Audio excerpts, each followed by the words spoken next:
was a movie, and it started now, forget about whatever financial disasters you've had, personal failures, relationship failures. What would the hero of your life's movie do right now?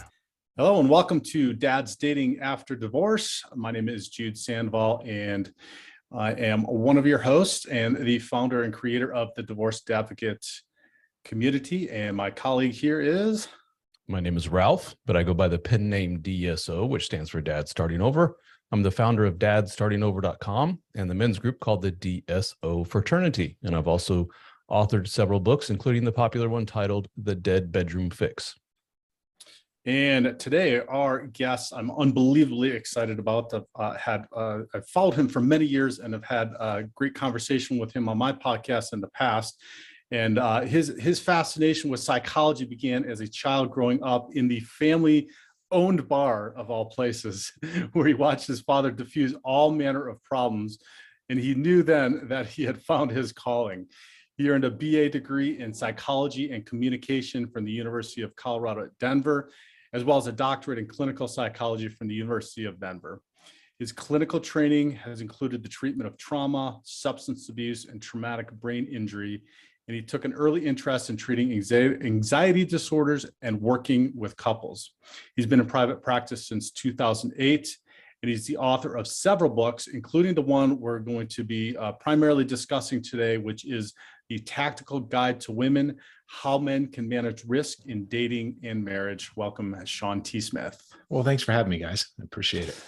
Yeah, thanks for being here. And Shawn, you're wildly popular across the internet. I don't know. I mean, I'm sure you might know that a little bit. And I found you years and years back, and I follow your blog and follow your website, and I've read your book. This book is absolutely phenomenal. Like I was saying offline, that it should be basic reading for any teen male that is starting to date, or a young man that's starting to date. But it is definitely one that I've recommended multiple times on my show, and also to men in my private practice as well. And so tell us a little bit about yourself, and then kind of what led you to write this book. And I know you also have a companion book for women. Yeah, what led me to write the book, and thanks for pointing out that, you know, I would also like to see young men read it, because part of my motivation for writing the book was to cover the things that I wish someone had told me when I was younger. And the reason I wrote the book was, as you mentioned, I've been in clinical private practice for a long time now, and something compelled me when I was working with men early in my career, and they would talk about relationship problems. I just started wondering, who taught you about relationships? Who taught you how to pick women in relationships? And the answer invariably was no one. You know, we're left to sort it out for ourselves, and that usually involves a whole lot of mistakes. And so the reason I wrote the book is to just hopefully just cut out some of those mistakes for anybody who you know, is looking for a little bit of strategy. Right. That's man, I saw Ralph shaking his head, and I was definitely shaking my head. And it's not something that's taught in school. And if you don't have a strong male figure, which I would argue that these days we have less and less of, unfortunately, then you kind of learn on the go, and then you end up being me in my 50s, still making mistakes. And going back to your book and referencing like chapter 6, personality disorders, and how to deal with you know, somebody around that. So our stability, right? That's chapter 6. So I'd like for us to just kind of chat with the dads and have an open conversation about the 3 parts of your book. The first being risk management, the second being the bright triad, and part 3, how to avoid completely effing up your life. And maybe through each of those, I know that first part really talks about self-development, and take us through that so that we can give some tips to the dads that are getting out there again after their marriage ends, and how we can help them to kind of mitigate some of the risk that you mentioned quite often and throughout the book. Yeah, well, that first part of the book is about finding what the reason that you're on the planet before you start taking on passengers, so to speak. And I'd be curious if you guys think that it's equally applicable to guys who are more established in their 40s and 50s. But I wrote that section with younger men in mind, 20s and 30s, because I think what a lot of guys do is they will pick their relationships without thinking, how does this woman fit into where I'm going in life? And one of the challenges for young guys, it's pretty rough being a young guy, because you have this sense that the world is expecting something of you. And it's pretty clear that every society throughout time and across cultures expects young men to provide something. We don't get the free ride that women and children do. We don't need to, but there is that expectation. But if you're a young guy, a lot of times you have no idea what it is that you're here to do and what your purpose is going to be ultimately. And so if you're choosing relationships and women before you figure out what your values are, you're kind of setting yourself up for a lot of conflict down the road, because the values will start to collide and your sense of purpose will start to collide with what her sense of purpose is, unless you happen to get lucky and you pick someone that it turns out aligns with you. But luck is kind of iffy strategy. But I'd be curious if you guys think that that's something that older guys, 40s and 50s, 60s, coming out of divorce, do you think it's a equally applicable question? Yeah, I do, if I may. It's interesting that what we're describing, and if you agree, Shawn, or not, is a very pragmatic way of looking at relationships. Does this person fit? This is what I, as a man, prescribe for the ideal mate, and she needs to fit in these parameters. That is ironically something that I think women innately do when they're looking for their man. Is he going to be a good provider for me? Is he going to be able to protect me? Is he going to be fill in the blank? While for men, from my experience, it is basically, is she pretty enough? Not too pretty, right, because that, scares a lot of men off. Ask any supermodel type person. And does she like me? And that's about it. Yeah. And a lot of men think, I found my soulmate in math class in 7th grade. That's it. Is she pretty and does she talk to me?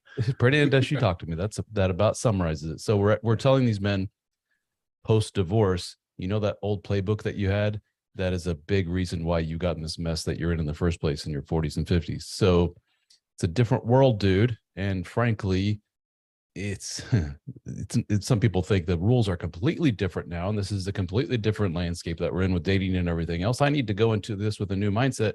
Well, technically, you needed to be in the same mindset some 30 odd years ago when you met your first wife. The rules, I guess the ground rules haven't necessarily changed. So if you want to have a good dating life going forward and possibly find Mrs. Right, you're going to need to be a little bit more pragmatic about this thing and look at this. You don't want to say a cold point of view, but not an overly romanticized point of view, I guess, is a better way of saying it. Yeah, I think you used the word pragmatic, and I think that's the right word. There's a couple things in what you were just talking about. One is your old patterns, your old playbook, as you said, your way of doing relationships, the way you organize yourself around other people. That's one, and it's a big one for guys coming out of divorce, because you hear that the rate of second divorces is higher than the rate of first divorces, and the rate of third divorces is higher than second divorces. The more times you marry, the more likely you are to get divorced. But there's a huge caveat to that. The guys who figure out what they brought, just objectively, what they brought and what the other person brought, because it's easy to err on the side of the other person's the bad guy or I'm the bad guy. Guys, people will make those two kinds of errors. So if you can get a reasonable assessment of what you brought into the relationship without taking on too much or too little responsibility, then your chances of succeeding in the next marriage skyrocket. And I don't have data for that. That's just sort of my clinical observation. But then the other piece, aside from your relationship patterns and your playbook, is your vision of the world. And I don't know if you guys are familiar with Thomas Sowell. He's an economist, but he wrote one of his many books is called A Conflict of Visions. And in this book, he talks about two ways of viewing the world. And it's not the only two ways. It's just the only two ways that he talks about in this book. And there's the vision that aligns roughly with Democrats and the vision that aligns roughly with Republicans. But what he's saying is that beneath your political orientation is your philosophy and your ideology. And beneath your philosophy and ideology is your vision and the way you see, it's basically the way you see other human beings and the way you see the world should be. And your vision of the world, taking it away from the realm of politics, the way you see the world informs every decision that you're going to make, from your view of money to your view of education to the view of how you're going to raise your children. And if your vision is not aligned with her vision and vice versa, then you're just setting up a field of conflict for everything that comes along, and not even really understanding where that conflict is coming from, because our vision of the world is so transparent to ourselves, because we're the fish in water. Basically, we can't see our vision of the world unless we start thinking about it. So getting a clear sense of where your values lie and where her values lie. I think when I've worked with older guys coming out of their first marriages, that continues to be an issue for them, that they haven't really thought about their values and their vision of the world and how that may or may not sync with somebody else's values and vision. Yeah, and you covered a lot there, and I wanted to go back to your first point too, which was take the time to learn to understand what you brought to the relationship, what your part was in the relationship, and to do that, do you feel like you need to take time off from dating after your divorce to be able to clearly to work through that, to understand that? Or do you feel that you can do that in getting in relationship again? Because the big question I get from guys a lot is, oh, I want to get in a relationship that's going to help me to understand myself better, but is that positive? Is that negative? Do you see something in your practice that's one way or the other is better? Yeah, that's a wonderful question, because I don't think there's not a uniform answer. I think it depends. The only time I would say it's probably not a good idea to do that work within a relationship is if you've been using relationships as an escape and as a comfort for yourself. But at the same time, how do you practice relationships without being in relationships? So maybe there's some guys for whom a little break is necessary because they're not able to really function fully on their own. And I do think that's an important piece, to be able to function on your own, so that you're not coming in with a sense of desperation and this relationship is my savior and my rescue. That's a pretty dangerous mindset. A lot of men that I talk to, they may not be so heady about, I'm desperate and I don't know how to function without another human being, but it's just that they are in relationship mode. That's all they know. And they've known relationship mode for 20 some odd years, husband, wife, staying at home, watching TV every Friday. And they want that back more than anything. It's just something that they're familiar with. The single life of going to clubs and bars and it's just, I don't like that. So when they find one that, again, she's somewhat nice and she's kind of easy on the eyes, I will make her wife number 2, like 2 months after I've divorced wife number 1. And they don't look at it as treating the woman like a human Band-Aid. All they look at is, I just feel comfortable. This is what I know, and this is what I like, and she likes that too. And here we go. And from what I've seen, Band-Aid, I like that. About 9 times out of 10, it doesn't end very well, because he hasn't worked through the issues of, you just need to work on yourself, take a time out, think about all these things, stop using these people as human Band-Aids. Sure enough, there's a codependency thing going on here. You need to, what's wrong with being a single dude and date around for a while if you want to do that? But with the caveat of also, there's these other guys that when I say just date around for a while, as soon as they find one, they wipe the slate clean of other dating candidates and say, I'm going to focus on this one, and it's only this one, and they get their heart broken and they go back into their cave and hide for a while because they're heartbroken again. So I guess a case could be made. Jump in the deep end of the pool, learn how to swim, or just take your time, figure out, what's going on between the years and get that straight first. Yeah. And I think the unifying concept there is figuring out what your motivations and your behaviors are. And if you can do that in a relationship, okay. If you need to do it outside of a relationship, okay. But that's the task. Yep. Yeah. And what you described, Ralph, was exactly me. I just was in relationship mode, got back into another relationship. That one didn't work. Got into another one. That didn't work. Got into another one. That didn't work, until I finally said, oh, okay, there's a common denominator that was working here. And that's me not knowing what it is that I'm bringing that's that's causing all these relationships to fail. And so I need to stop. I need to really take some time and then really go through I call it the seasons, going through the seasons, going through a full year of seasons by myself with my family. And I feel like that is a particularly good way to go about it, like right after a divorce, when you might be, we're talking with dads, and I'm a dad, in being able to adjust to a new life with children as a single father, et cetera, without having a distraction of another romantic relationship in there that might be so heavy for you. So comment on that, Shawn? Without the distraction of another relationship. Yeah. So it sounds like what you were doing is you were doing that work of figuring out your relationship patterns. And it sounds like, if I'm hearing you right, that for you, it needed to happen outside of a relationship. Yes, for sure. Well, I needed to do what you said, which is really take the time, understand what I value, what I want to create, my vision and direction for my life, and then be able to create that life, and then bring somebody in that can complement that and be part of that, without me having to do that in the context of the relationship, of that being part of it. You know what I'm saying? Yeah. Or the driving force behind it. Yeah. Yeah. A relationship can be very distracting from your overall, quote, mission as a guy.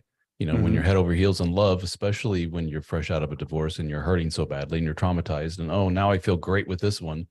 It's very easy to push some very important stuff to the side just to focus on Miss Perfect. And I've heard of guys saying, I went ahead and let my ex-wife take the kids, you know, an extra week or weekend because I'm going off to wherever with the new gal. I'm like, oof, be careful.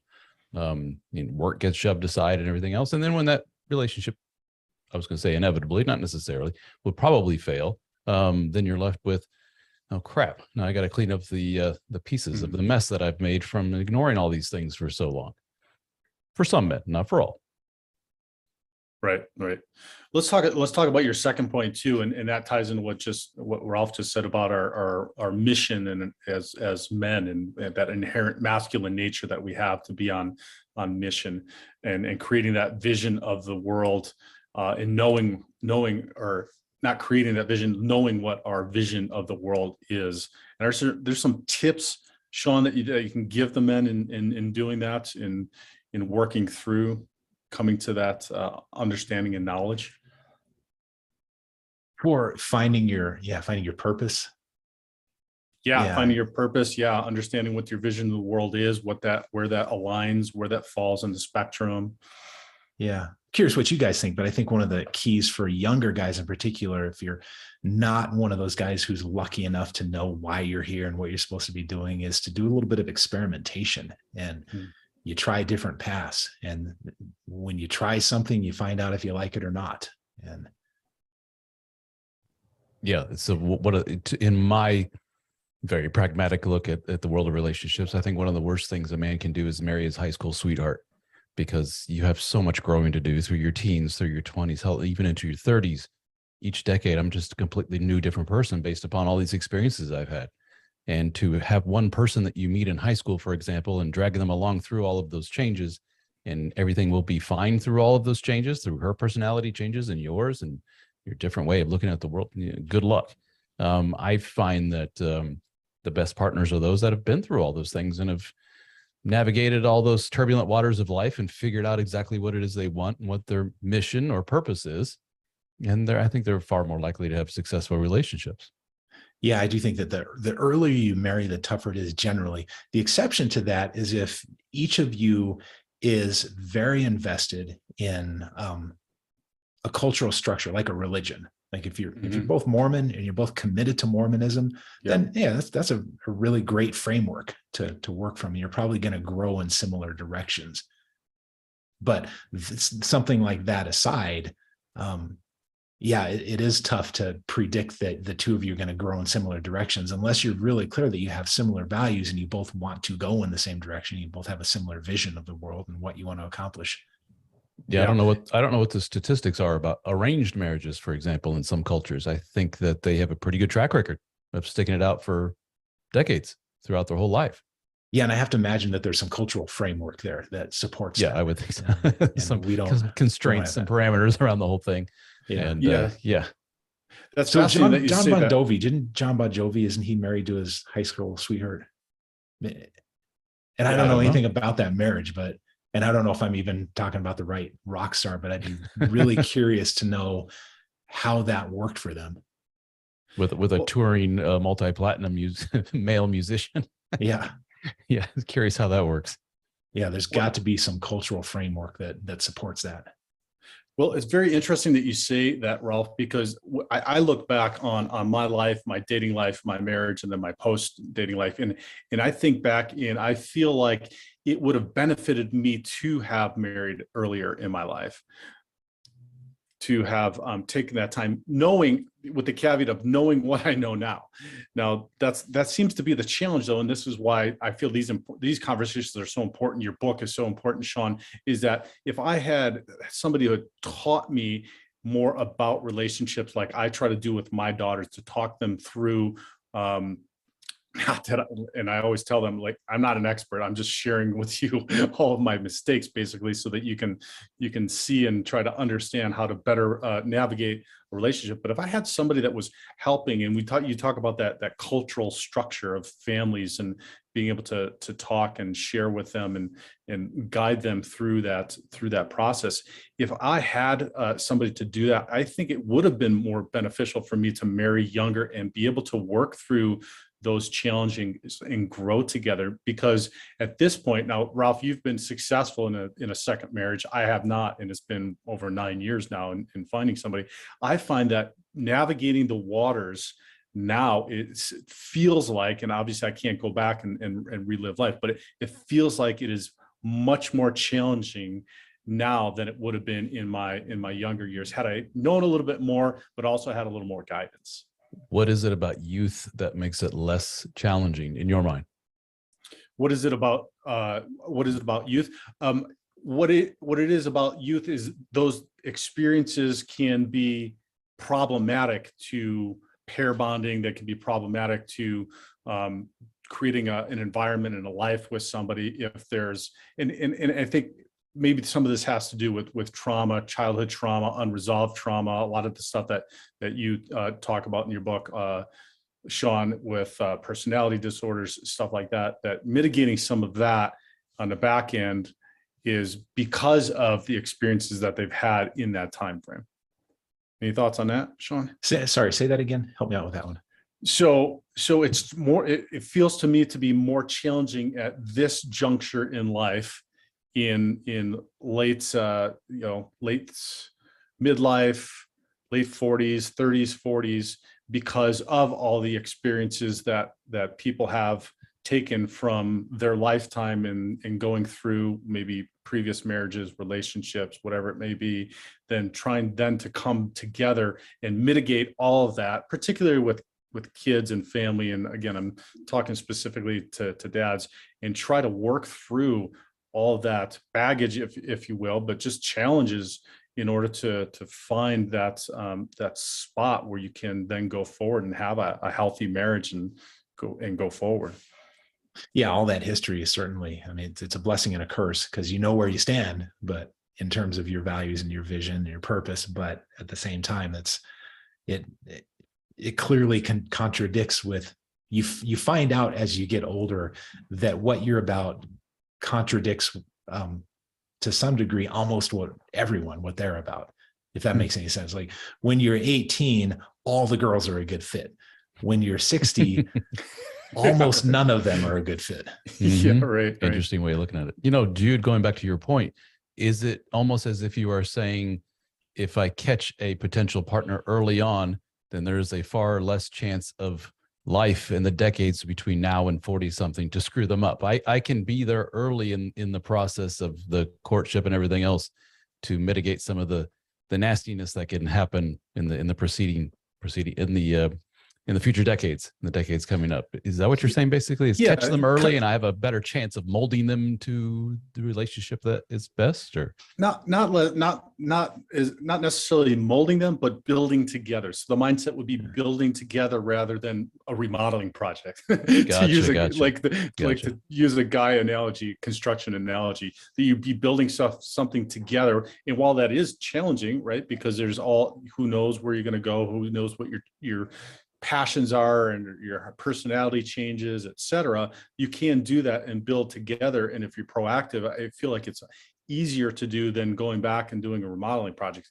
I have a background in construction. It's easier to do a new build than it is to go back and remodel or scrape and do everything. I think this is an excellent point to build on, to keep your the construction analogy. Shawn, would you say, let's say, when you look at the spectrum of things that could happen to a youngster that will affect them in the future relationship wise, trauma, abuse, whatever it may be, are the chances that, let's use the age of 18 years old. You meet a gal at 18 versus you meet her at 40. Jude, you would say, man, I wish I met this gal at 18. It probably would have been, quote, easier. Well, Shawn, is it in your clinical experience that even 18, buddy, you're probably a little late? You need to catch them when they're more like 8 or 9 years old, because we're setting, we're imprinting a lot of things throughout adolescence and childhood and puberty and so forth. If you're thinking catching them at 18 is going to make things better, not necessarily. Where do you think? It's such an interesting hypothetical. If the person that you meet at 40 was a different person when they were 18 and they grew to get where they are, and would they have been a good fit at 18? I don't know. That's an interesting hypothetical, but I do. I like this concept of building together. That I guess the ideal couple is that they both come from some place where good relationships were modeled for them, meaning they learned how to handle conflict and come out the other side, and they learned how to build things together. They learned things about shared values and so forth. So if both parties have that, and if both parties are on board with the other party's values, either because they were intentional about it and thoughtful about their choice, or because they got lucky, and they both want to build the same thing, then I think when you're in your 20s and you want to build a family, that's the ideal situation, because you've got the energy, and that's when we're supposed to be building families biologically, is early 20s. And so if you have all those things by way of foundation, then you're going to build something together. And frankly, I think this is how we don't really count successful marriages very well. My sense is that most marriages that start off that way with good shared values, either through intention or through luck, that most marriages work out pretty good. And part of it is they've built something together. And so it's not that they're each growing on their own, it's that they're influencing each other, and they're becoming more and more like each other as they go along in terms of values and purpose. Mm-hmm. That's a long-winded answer. Sorry. No, I often use in my writing and stuff. I break it down and make it a little bit more technical in saying, when you're looking for a partner, you want to make sure that they have the disposition, personality, and skills needed to make a long-term monogamous relationship work in today's framework, in today's society. It's a little bit different than it was 20 years ago, for sure. And one of the things, very simple, is temptation to cross the line and go to inappropriate territory. By my estimation, oh my gosh, it's more than it's ever been. I have a supercomputer phone here in my pocket that I can literally pick up and talk to any woman all over the planet if I wanted to. That's a lot of temptation for a guy that doesn't have much in the way of boundaries. Same for the opposite sex. So I say, look for somebody that has those shared values, if you want to call it that, or as I say, the skills and the know-how to navigate. And from what I've seen after talking to 1,000+ dudes one-on-one is, how do you determine if they have those skills and stuff? Well, look at mom and dad. What was their role model growing up? What was their foundation growing up? What did they see? If you talk to a gal and she says, oh, my mom, she's a narcissist alcoholic, and my dad left and he abandoned the family. And so she's probably not going to have, as terrible as to say, the chances are she's not going to have the relationship skills that a woman who says, my mom and dad are the most loving, sweet couple ever, and they've been together for 50 years and they're amazing. I hope to be like that one day. If you're a betting man, what you're going to go with is being the potential good lifelong partner. Yeah, certainly easier for the second example there. Yeah. But yeah, that's been in the tactical guide. I talk a bit about emotional maturity and looking for exactly what you're talking about, the skills to navigate conflict and temptation and that sort of thing. And one of the biggest elements there is time, because people can make a good impression for a while, but it gets harder and harder to maintain an illusion. And so with time, you're able to look at all kinds of variables, like what is their family like? If their family had some troubles, did this person do the work to overcome them?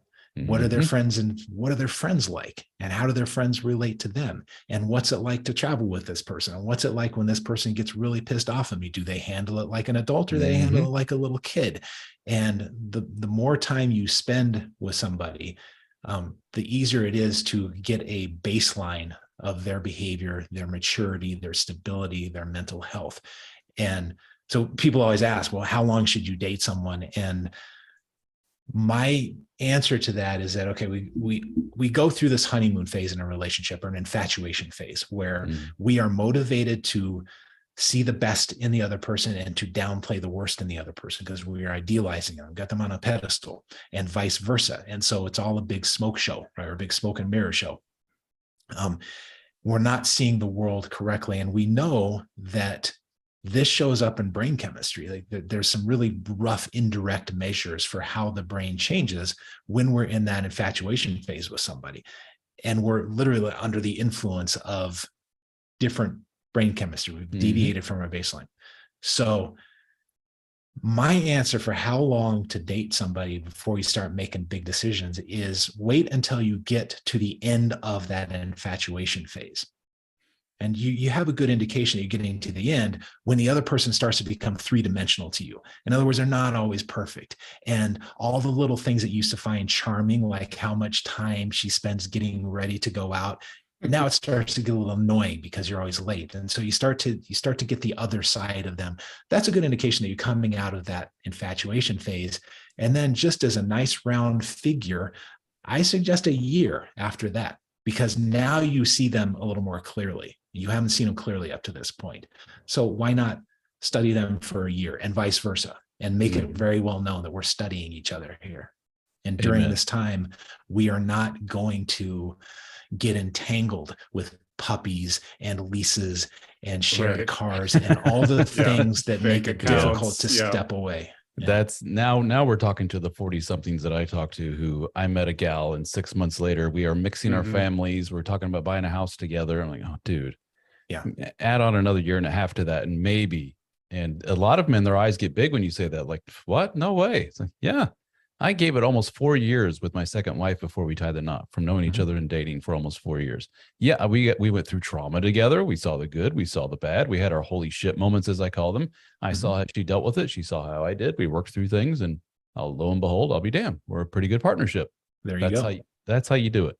But you can't rush that process. You can speed it up a little bit, for example, by traveling with somebody that will bring up a little bit of tension and stress test the relationship, but you really can't rush the process of seeing how they react to the natural world. Yeah. Shawn, I don't know if you're familiar with Scott Stanley's work at the University of Denver, and he has a great book called The Power of Commitment, where he talks about that, how we backslide into relationships. And we get the puppy, we get the lease, we get the bank accounts, and then we're like, oh, maybe we should just get married. Yeah, his research was a big influence on that point in my book. He talks specifically. The word entanglement is his word. Entanglements are things that make it hard to back away from a relationship, and then the momentum carries you forward. And then that is saying, you're at the altar and thinking, "Holy shit, how did I get here?" Right. Intentionality is huge, particularly at this point in our life, being dads and having children that will be impacted by the choices that you're going to make in this next romantic relationship. And that's something that I feel like we need to take great care around, because they're getting to see now this can be an opportunity. This can be an opportunity for modeling a good way in which to get through this challenging time and do the work on yourself, and then potentially find another relationship that then you can model that's more positive than the one you may have had with your ex, or it can go the other direction, which is a train wreck, and you just continue creating trauma and difficulty and challenges and showing the wrong way in which you should do that for your children. So it creates this generational thing, not to put too much pressure on everybody out there listening, but it is an opportunity if you do it the right way. Yeah. And it's a lot easier to handle a train wreck if you haven't shacked up. Yeah. Yeah. Yes, exactly. Well, let's talk a little more about that, because that's you mentioned maturity, and that's one of the part two, the bright triad. Tell us about some of the other other two parts of the bright triad. Well, there's maturity, which is what we've been talking about, ability to handle conflict and so forth. You know, the ability to act like an adult when things get difficult. I talked about clarity, which is how clear is she about her intentions? Meaning, does she know what she wants out of life? And really importantly, can she state what she wants assertively with you? Because guys get in real trouble. It's easy for women to become martyrs in a relationship, and it's easy for men to let them become martyrs in a relationship. And I've seen this pattern, God, I don't know how many times, where he'll play along as she is putting her interest on the back burner for him. But of course, she's going to get resentful eventually. So clarity has a lot of layers to it. From, can she tell you what she wants in the moment, so that you're not trying to figure it out, and you're just muddling around trying to figure out what's going on. Can she assert what she needs in the relationship in a larger sense? Like, what does she want from you in terms of your time and attention and so forth? And also, where's she going in life? Because she's not clear about, does she want kids? Does she not want kids? Does she want to work? Does she want a career? All these questions that women are told that they can have it all. Men are not told that we can have it all. We know that we can't have it all, but women get this message: you can have it all, girl. Yes, queen. Right. You can slay it all. And it's bullshit. You can't have it all. You have to make trade-offs in life. So is she clear about the trade-offs that she's making? And does she understand that she's making trade-offs? So there's that component of clarity. And then I talk about mental health. And I outlined some of the garden variety mental health problems that men and women deal with in the book. And I talk a little bit about personality disorders. I'm very careful to point out that we have to be really thoughtful, and it's a bad idea generally to diagnose our significant others having some kind of personality disorder. Because if you look around on Instagram and Twitter and social media, every woman's ex-husband was a narcissist, and every man's ex-wife was a borderline, and that can't possibly be the case, because we know what the base rates are. So it's really easy to blame them. But at the same time, it is really important to notice, to be able to recognize the patterns that accompany these personality styles. And I prefer personality style to disorder, but for reasons that we can talk about if you want. But I think one of the main points in that discussion of mental health is that her struggling with something like depression or anxiety or substance abuse or just the garden variety stuff, that's not a rule out in my mind. Maybe it's a rule out to you. I don't tell anybody how to run their relationships, but I think a useful way to think about those kinds of problems is, did she handle it? Because if a person handles that kind of problem, they actually come out the other side a better partner than they would have been if they had never faced a difficulty and learned how to overcome it. So it's not necessarily the absence of mental health problems that you're looking for, it's how they handle them, because everybody's got something going on. Yeah, and to your first point about the clarity, that is what you just described and what you just shared is kind of the opposite of the new age thought, David Data, love through it and love through her ups and downs and emotional waves and back and forth, and be the strong man and a rocking foundation. And it's just crap, because they had needed to do the work to understand themselves, and we can't be the ones that do that work for them or figure that out for them. If we're doing that, that's a huge problem. Exactly. I was just talking to a gentleman today who, after doing this for so many years, probably has the worst example of a textbook narcissistic personality disorder wife. I'm not a psychologist. I can't, diagnose her, but boy, she was checking every box there was. Just a very very broken person. And she was just really making this guy's life hell for like the last, I think, 10 years or so. And they have 3 kids. And he's just telling me all these stories. And I'm just sitting back like, oh my God. And he has gone to lots of guru types that he saw online, and he books and spends a lot of money with these guys. And he's telling me the general consensus from all these guys is basically, you need to be a more masculine person and lead more and create a framework where she can be more soft and feminine.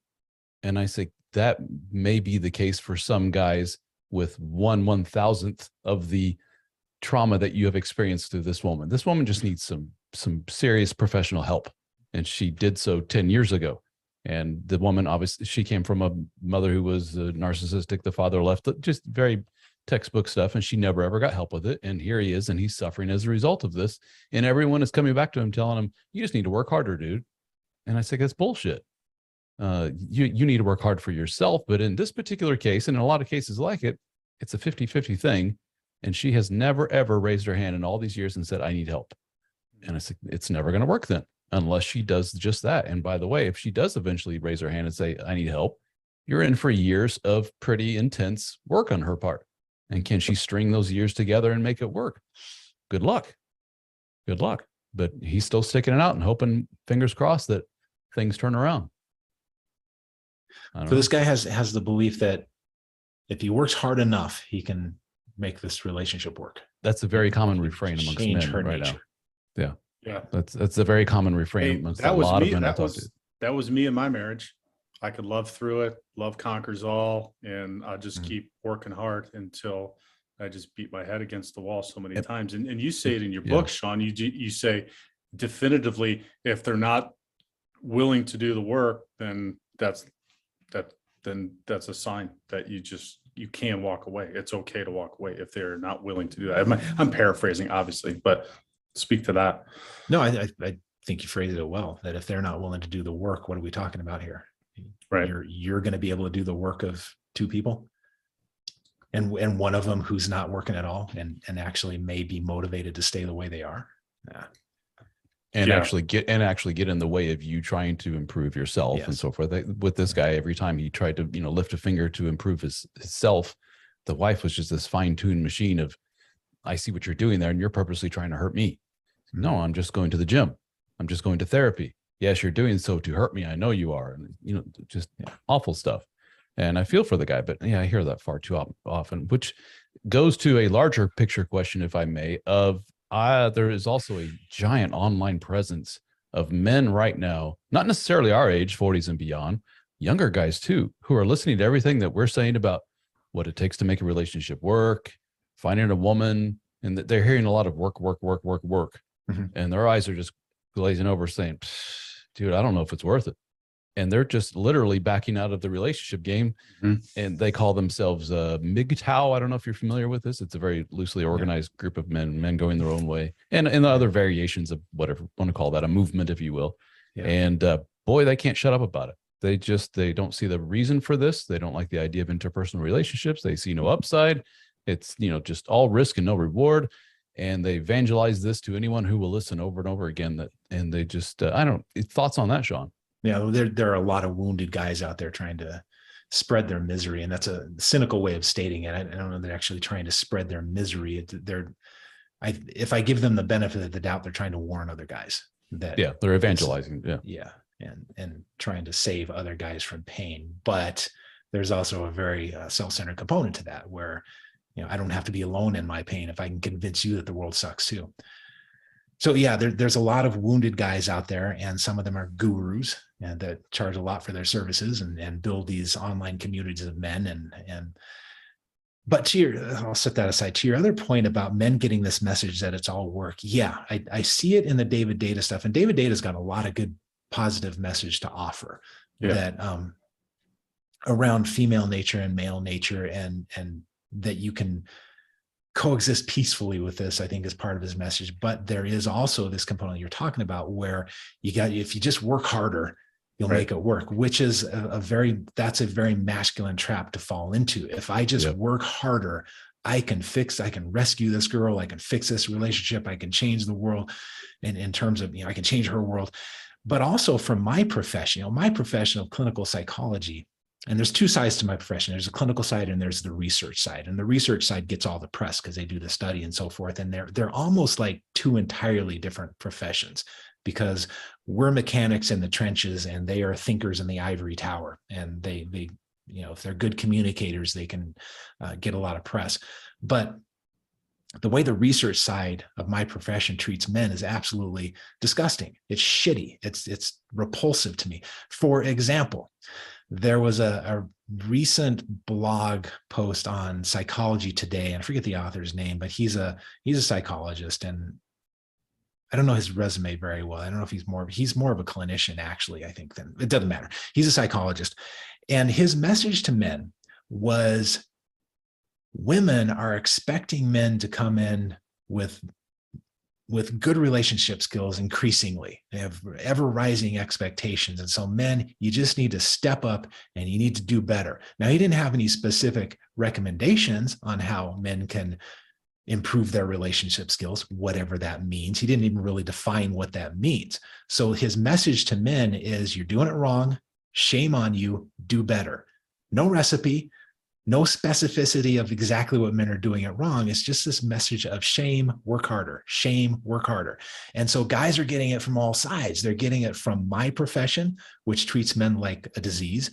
They're getting it from the David Data side, even though there's a lot of good messaging there. And in the red pill community, there's a lot of good messaging there. But again, it's the other side of that is, you just have to work harder. You just have to be better. You just have to try harder. And it's the male trap of trying to rescue writ large on a societal scale. So who can blame guys for joining MGTOW or for becoming incels and saying, like you said, it's all risk and no reward? Well, Shawn, I would even posit that we're doing that at a young age with our young boys in schools, teaching them, saying, be more like a girl. be quiet and don't embrace your masculine nature of rowdiness and running around and jumping and being loud or taking risks or any of that stuff that is masculine nature, and telling them, be more like, sit quiet and be more like the girls, or obey or be obedient. And then so now we have, I would say, more than one generations now that have grown up like that, because that was part of my issue is, it's not good to be a male. It's not good to be masculine, to achieve, to just have that aggressive nature of challenging life and going out and getting it. And then exactly what you talk about is how, when we get into a relationship, we have a failed one, then we start another one. And so in the context of the dads listening that want to date again, maybe if they see that is, they're in a relationship with a woman who just has that mentality, that is, she's just not going to make the effort to do something, to make a change, to talk about things, to figure out the skills or better communication to do that. That's maybe one of the primary or first red flags to, like, maybe I'm out of this. Yeah. And so an alternative to that maybe is to be skeptical about the messaging. So part of the messaging from the David Data camp, and again, I like his work, but part of it is women bring chaos. They bring emotional chaos. And your job is to be the center of this, the eye of the storm, or however he might phrase it. Well, there's some truth to that. Women have a little more emotional, I don't want to say this, a little more emotional chaos on the surface than we do. And part of that, I think, is predisposition. Part of it is socialization, but whatever. Women are going to bring a little chaos in your life. Any human being will, but women will bring a little chaos in your life. So, okay, that's a useful message. Part of the message from the red pill community is women never take responsibility. Okay, well, maybe there's a little truth to that. Maybe societies don't hold women to the same level of accountability to which they hold men. There's some truth to that. But the flip side of that, and what gets lost in all that, is that there are women out there who do take accountability, who are growth oriented, who are attentive to their relationships, and they care about people, and they want to feed people, spiritually, physically, however you want to put that. There are good women out there. And that gets lost if you get sucked into any extreme version of these messages. Right. Yeah, absolutely. Which would take us to, how do we avoid completely effing up our life, which is the last part of your book. And I love that title, but a couple of tips for completely the next relationship I'm in, Shawn, how do I absolutely positively avoid completely effing up my life in that relationship? Honestly, I'm having trouble recalling what I wrote in there, but off the top of my head, the thing that comes to mind is just being aware of your own relationship patterns so that you don't just keep repeating them. Yeah. Yeah. So avoid the most common blunders in safety and mastery, which is the one that I like the most. I wonder what I said there. Safety and mastery. I was talking about relationship skills, right? Yeah, exactly. Mastering yourself and mastering relationship skills and getting better, which kind of goes to what we were talking about in being in relation with others. These like Ralph was talking about the MGTOW and the others that say avoid the relationships. Right? We're meant as human beings to be in relation with each other, and so avoiding all of that, it strips us of an opportunity to fully live our human experience and be able to grow mentally, emotionally, physically, spiritually. So doing that, being in relationship helps you to start, like anything, mastering yourself, mastering your relationships. And as men, I feel like that's an important thing to continue to be involved with. Yeah, well, you know, as a father, if you want to know about yourself, have a kid, because you will find out about yourself things that you won't find if you're not in a relationship. And I know guys, I'm sure we all know guys who are what the MGTOW aspire to be. They just, they're not interested in relationships. But the thing about them is they don't go around talking about how they're not interested in relationships. They just don't have a relationship, and they live their life in other ways. But yeah, if you really want to find out what you're made of, then in that realm, then yeah, you get in a relationship, maybe you have kids. But to pick on us a little bit, and I preach much the same thing, but I'll tell you, I can see where that would put pressure on men. We're basically saying, if you want to see your full self-actualized version of yourself, it must be within the framework of a relationship. Yeah, I don't know.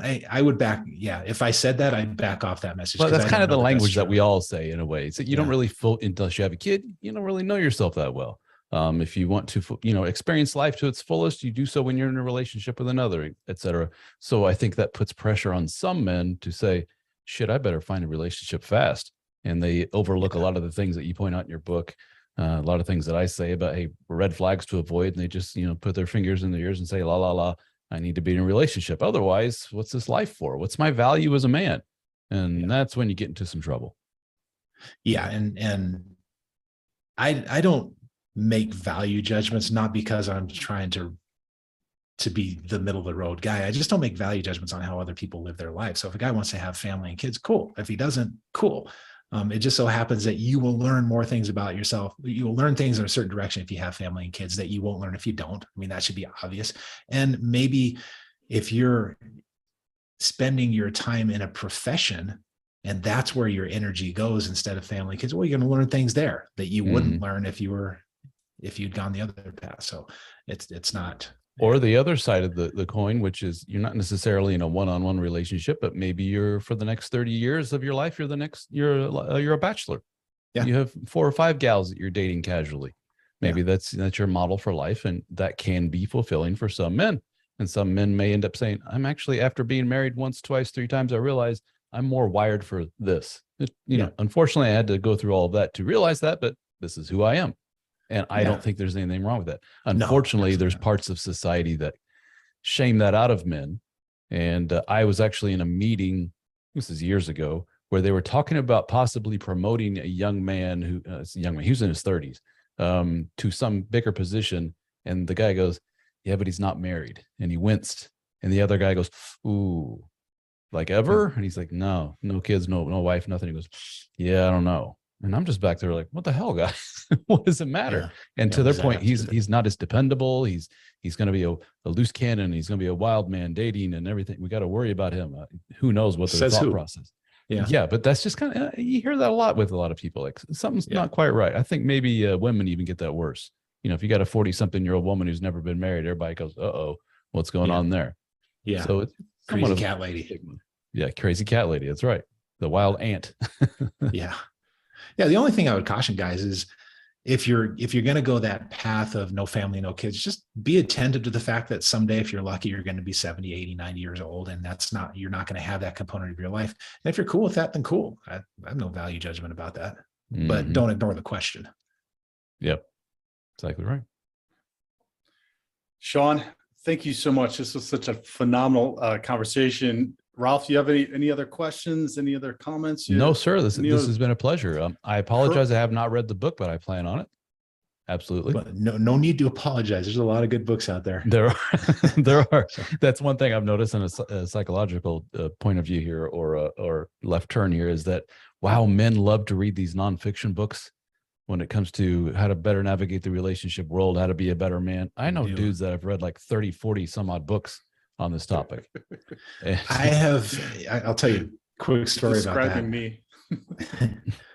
Well, it's describing a lot of guys. A long time ago, before the gatekeepers in publishing the gatekeepers came down, or that was an awkward sentence, but you know what I mean. But back when there were gatekeepers, I think. Yeah. Thank you. And I traditionally published a couple of books through New Harbinger, a couple of decent publishers.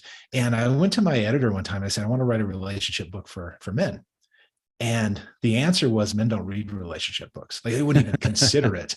And I have taken great satisfaction in how wrong they were about that. Because for one thing, it's just nice that they were wrong. The guys do read. The guys are interested in this, but also it's kind of nice. I had a little Schadenfreude there of, I was right and you were wrong. Guys do read this stuff. And Absolutely. thank God that I self-published, because you make a lot more money that way. Yeah, there is a distinct male thing that I have noticed in myself, as well as guys that I work with, which is once they get an interest in something, and I think a lot of men who have ADHD do this, where they hyper focus on that something that really gets them going, and they just dig, and they watch YouTube videos, and they read books, and they go to seminars, and they hire a guru and listen to him, and to the point until they're absolutely exhausted by the information, then they lose interest and move on to the next thing. Right. Yeah. Well, the book is The Tactical Guide to Women: How Men Can Manage Risk in Dating and Marriage. It is awesome. Highly recommend it to everybody listening. Shawn, where can the audience connect with you if they want to check out your blog or your private I have practice, a website etc.? I don't have much out there. I have a website at ironshrink.com, and I love it. That's cool name. Periodically. And then I'm on Twitter at ironshrink. That's about it. Got a small YouTube channel. Well, good. And yeah, I'll give you a plug for your YouTube channel, because your videos are absolutely phenomenal and spot on. A lot of humor, a lot of good information. So check that out as well. Your blog as well. All of your information is great, Shawn. So well, thanks, guys. Check it all out, guys. And if you found value in what we shared today, please give us a star rating, give us a comment, share it far and wide, and we will see you next week. Shawn T. Smith, thank you again. I appreciate it. Thanks, guys. Thank you. Be the hero of your own movie. If your life was a movie and it started now,